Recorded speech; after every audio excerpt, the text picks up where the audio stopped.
할렐루야. 우리 다 같이 찬송가 95장 나의 기쁨 나의 소망 되시며 함께 찬송하면서 화목한 기도회 시작하겠습니다.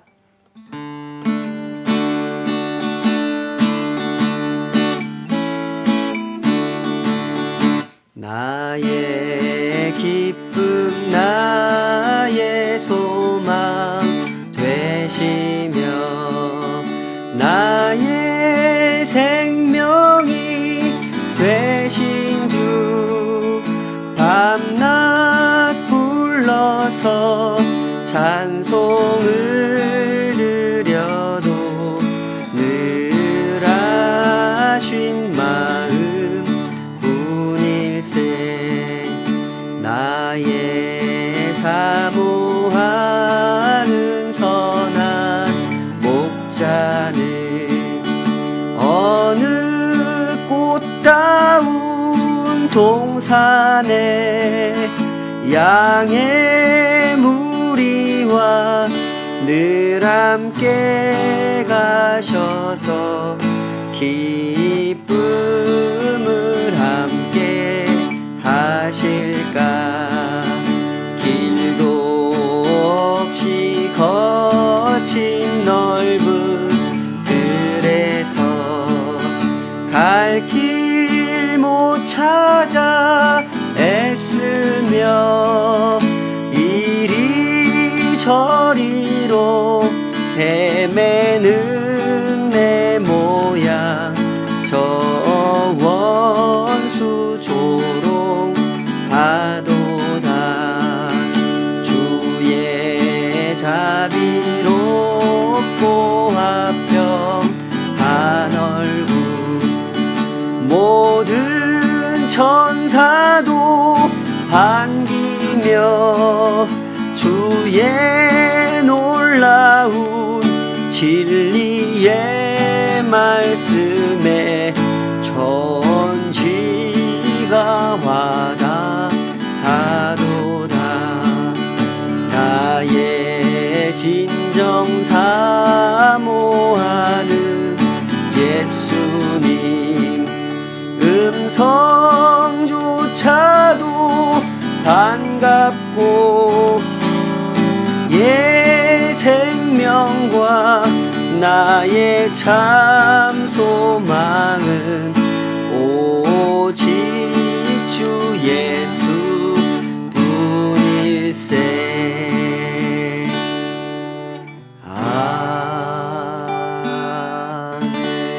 아멘. 우리의 참 소망 참 생명 되신 예수님 앞에 이 시간 우리가 나아갑니다. 아버지 하나님, 그 은혜로 우리를 붙잡아 주시옵소서.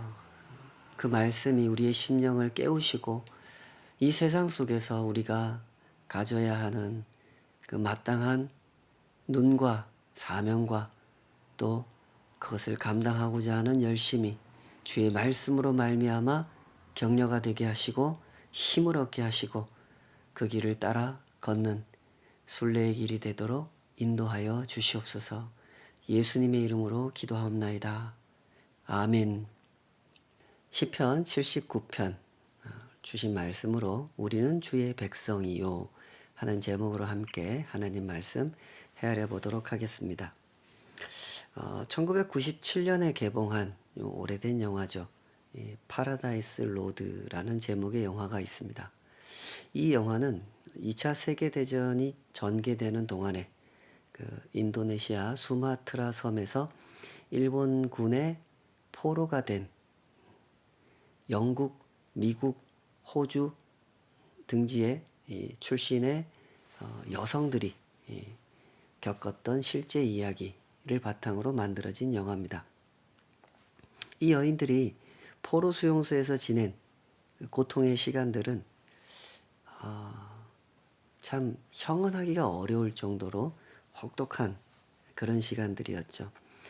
너무나도 열악한 음식과 잠자리를 제공받으면서도 아주 고된 노예에게 시달려야 했습니다. 아픈 사람이 나와도 제대로 치료해 주지 않고 약 하나, 변변한 약 하나 처방해 주지 않는 그런 환경이었기 때문에 누군가 아프게 되면 그냥 그렇게 시름시름 앓다가 죽어나가는 환경이었습니다. 지옥과도 같은 생활이 이어지는 동안에 수용소에 갇힌 이 여인들은 점점 더 인간성이라는 것을 잃어가게 되죠. 서로의 관계도 굉장히 극단적으로 치닫게 됩니다. 아주 사소한 문제에도 심하게 다투는 일들이 빈번하게 발생하게 되죠. 그러던 어느 날 이 두 여인이 대화를 나누다가 서로의 공통점을 발견하게 됩니다. 둘 다 예전에 음악 교육을 받은 경력이 있다는 것을 서로 알게 되죠. 그래서 이 얘기 저 얘기 음악과 관련된 이야기를 하다가 문득 이런 아이디어가 떠오르는 겁니다. 우리 합창단을 만들어 봅시다. 함께 노래하고 함께 연습하다 보면 우리가 서로 이렇게 싸우는 모습으로 살아가지 않고 좀 더 서로를 이해하게 되고 좀 더 화합할 수 있게 되고 이 혹독한 지옥 같은 환경 속에서도 뭔가 희망을 가질 수 있지 않겠습니까? 그런 생각을 가지고 이 두 사람은 의기투합해서 합창단을 조직하게 됩니다. 그리고 여러 가지 우여곡절 끝에 결국 그 합창단을 만들어내게 되죠.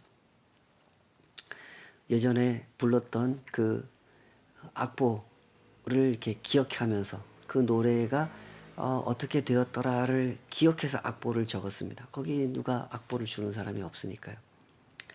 그래서 직접 악보를 그렸고 그 그린 악보를 가지고 연습을 합니다. 그리고 크리스마스가 되면 이제 공연을 하죠. 정말 무대 같지도 않은 무대에 서서 이 관객들 역시 전혀 이 관객다운 면모를 갖추고 있지 못하지만 공연이 펼쳐집니다. 그 모습을 일본군이 감시하는 사람들도 함께 지켜보게 되죠. 공연은 성공적이었습니다. 악기 하나 없이 부르는 합창이었지만 그 어떤 최고의 성악가들이 모여서 부르는 합창보다도 감동적인 합창이었죠. 그토록 참혹한 수용소 생활을 견뎌내는 동안에도 꿋꿋하게 살아내는 그 모습 자체가 사실은 감동이죠. 근데 그런 환경 속에서 하루하루를 버텨낼 뿐만 아니라 그렇게 아름다운 화음을 만들어내는 희망을 선사하는 합창을 불러줬으니 얼마나 감동적이었겠습니까? 그러나 그렇게 감동적인 공연이 끝났어도 여전히 혹독한 수용소 생활은 계속 반복되었죠. 그렇게 그들은 꾸역꾸역 절망을 거부하고 희망을 캐내면서 하루하루를 살아냈고 결국 세월이 지나 전쟁은 끝이 났고 이제 각자의 고향으로 돌아갈 수 있게 됩니다. 모두가 다 고향으로 돌아갔습니다. 그렇게 또 세월이 가고 어느 날 또 한 사람이 그 전에 합창단 멤버들에게 연락을 보내게 되죠. 우리가 다시 모여보자. 우리 노래를 듣고 싶어 하는 사람들이 있습니다. 그 노래를 불러주고 그들에게 우리가 캐낸 희망, 그 희망의 빛을 비춥시다.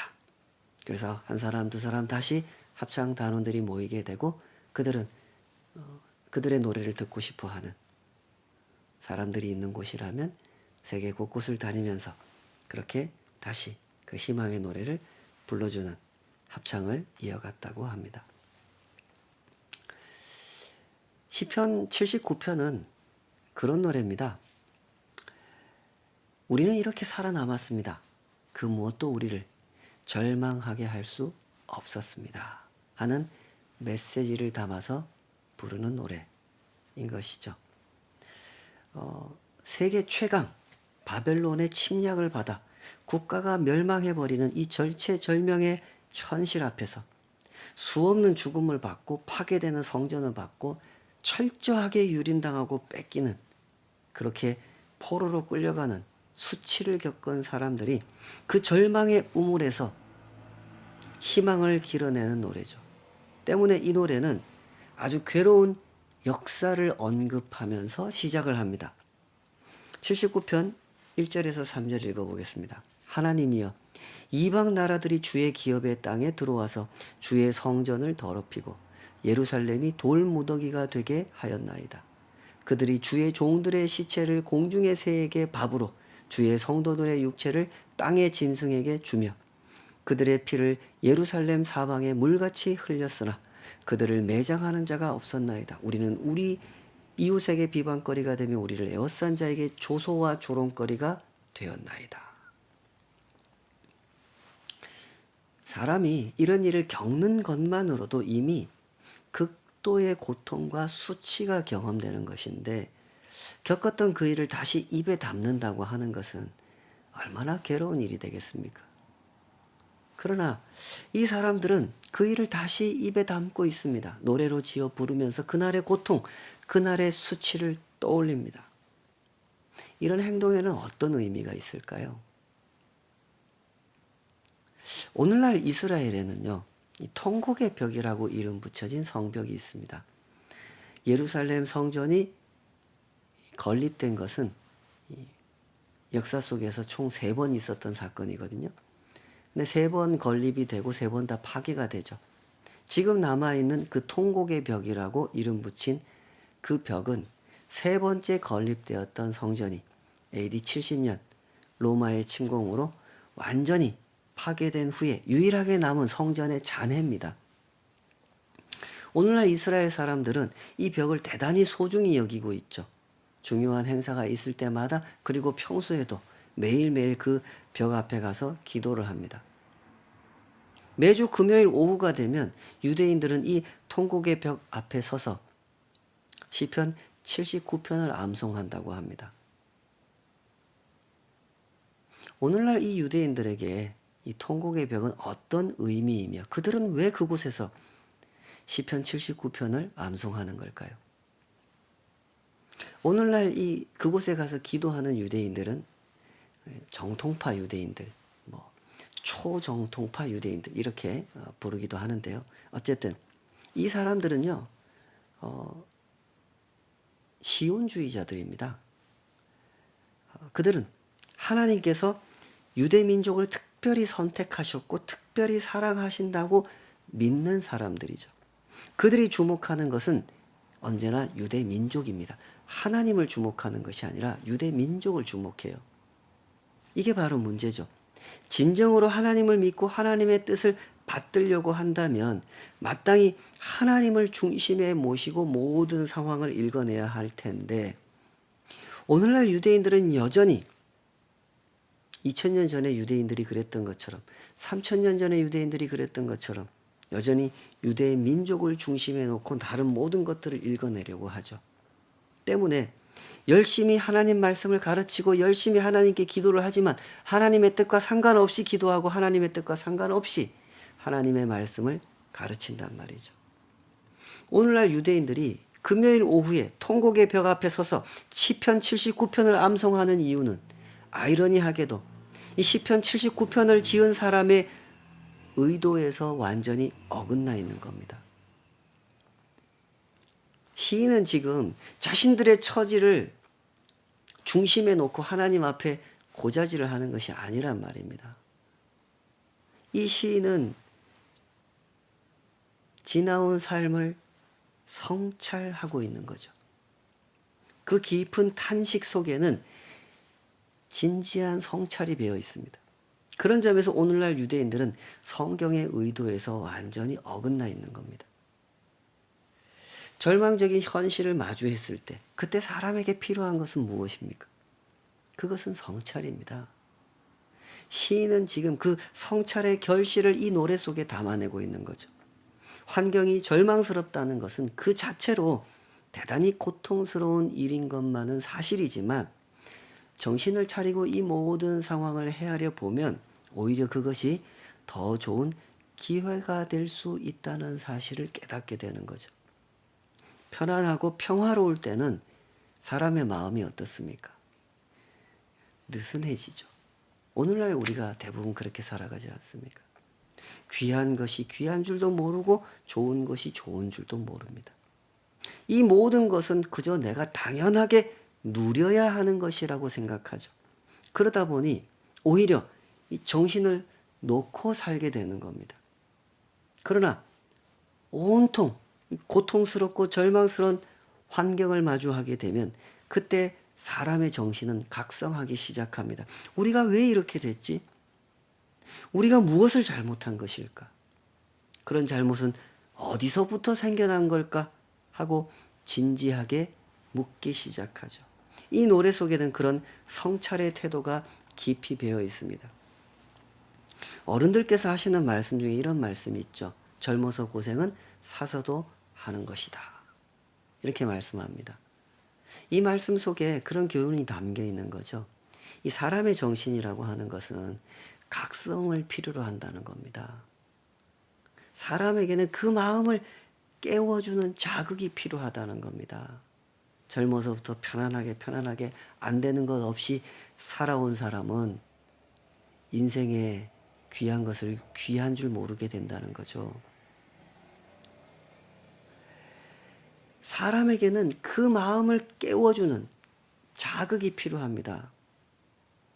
그 자극이 주어지지 않으면 사람의 마음은 한없이 느슨해지고 한없이 교만해지고 온통 자기중심적인 연민의 감정에 사로잡혀 살아가게 되는 사람은 그런 존재라는 거죠.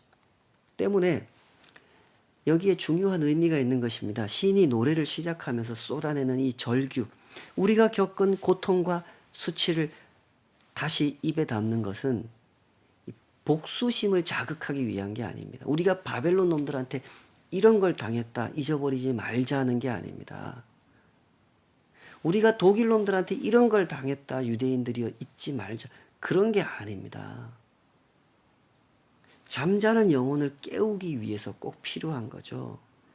하나님을 인식함에 있어서 잠자는 영혼을 깨우겠다는 거죠. 사람의 마음은 그렇습니다.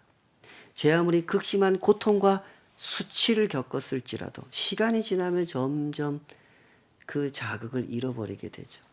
그래서 사람에게는 그 자극을 깨워줄 무언가가 필요한 것입니다. 시인은 이 노래 속에 그런 요소를 담아내고 있는 거죠. 그리고 이 탄식으로 이어갑니다. 4절 여호와여 어느 때까지니까 영원히 노하시리이까 주의 질투가 불붙듯 하시리이까 주를 알지 아니하는 민족들과 주의 이름을 부르지 아니하는 나라들에게 주의 노를 쏟으소서 그들이 야곱을 삼키고 그의 거처를 황폐하게 함이니이다.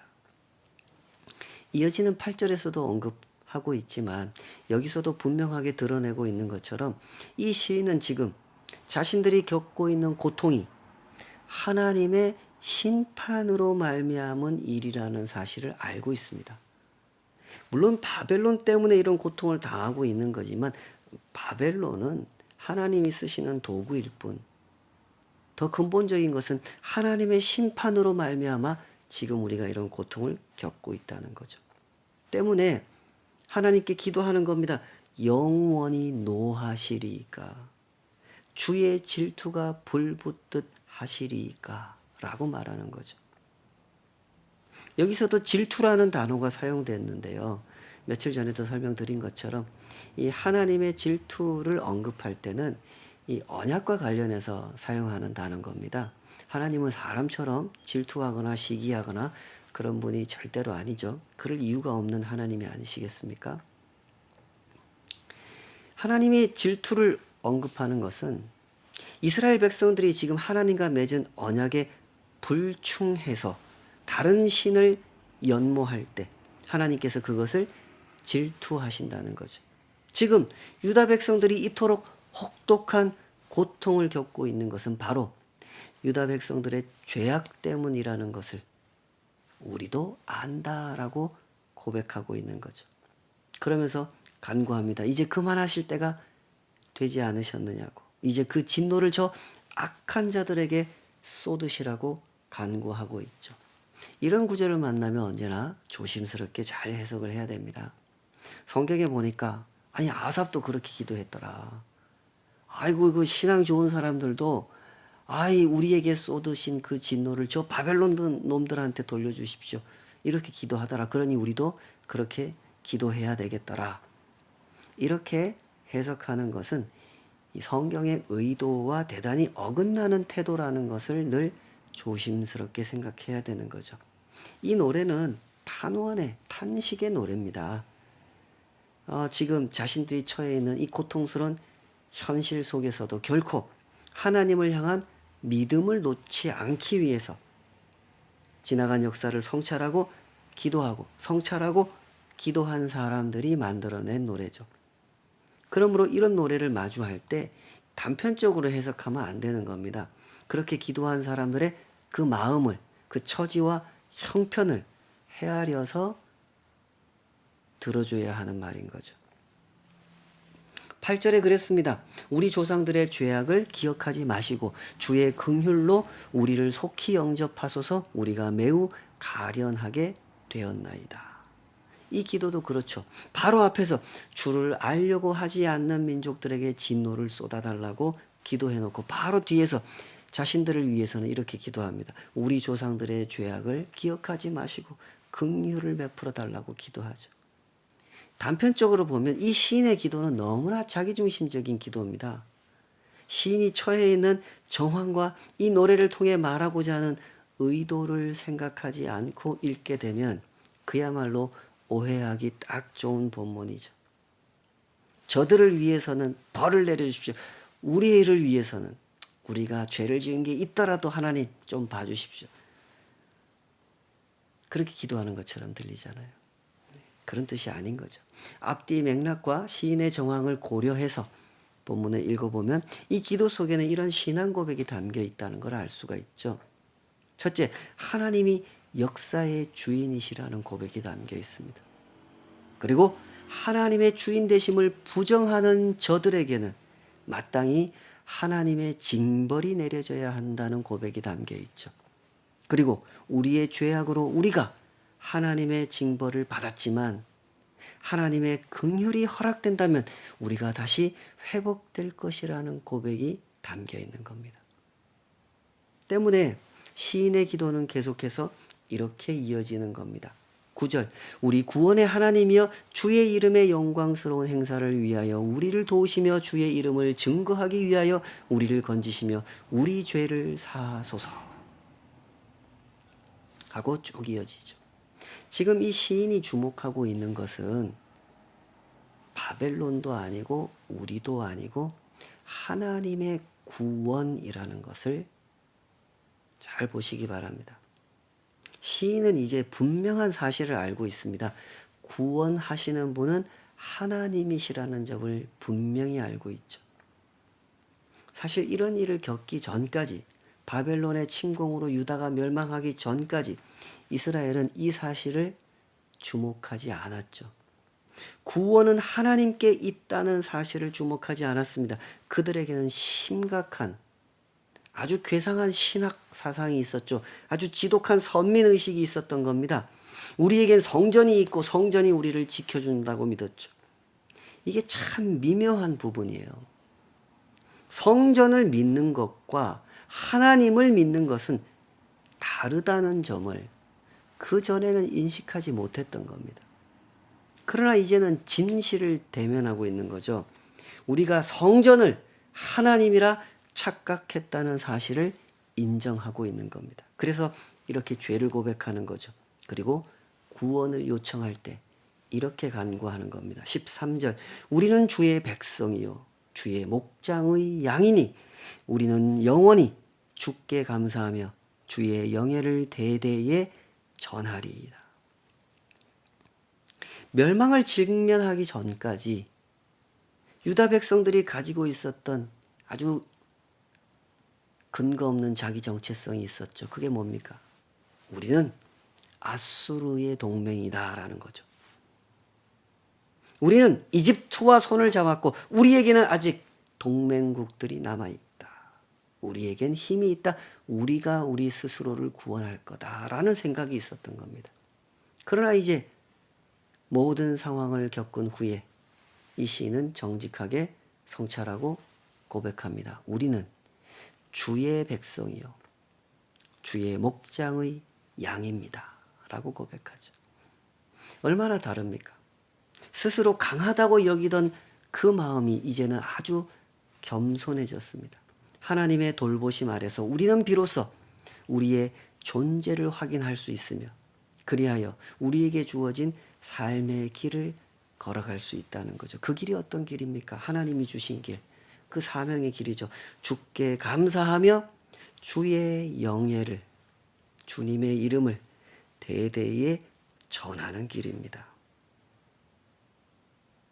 이 노래는 오고 오는 사람들에게 분명한 교훈을 남기고 있습니다. 정직한 눈으로 역사와 현실을 읽어낸다고 하는 것이 무엇인지를 일깨워주고 있는 거죠. 유대인들은 성전이라는 건물을 극단적으로 신뢰했습니다. 성전의 존재는 곧 하나님이 우리와 함께 하신다는 뜻이다. 그렇게 확신했죠. 하나님 말씀을 불순종하면서도 선지자가 와서 책망함에도 불구하고 그 말씀을 무시하면서도 이 성전이 있으니 하나님이 우리와 함께 계시는 거다라고 확신했단 말입니다. 너무너무 괴상한 확신이죠. 성전은 하나님이 거주하시는 곳이므로 성전은 결코 파괴될 수 없으며 우리는 안전할 것이다 라고 믿었죠. 그러나 그토록 확신했던 일이 사실은 잘못된 확신이었음을 확인하게 되는 사건이 발생한 겁니다. 바벨론이 침공했고 성전을 완전히 파괴했고 나라는 멸망했죠. 그러면 이제 어떻게 해야 될까요? 그때 대부분의 사람들은 그저 낙담하고 절망했습니다. 극도의 패배감에 자기 영혼을 그냥 맡겨버렸죠. 그러면서 점점 포로 생활에 익숙해져 갔고 그런 환경에서 살아남을 방법들을 찾아내면서 여기서 살아남는다는 것은 사명하고 아무 상관없는 거죠.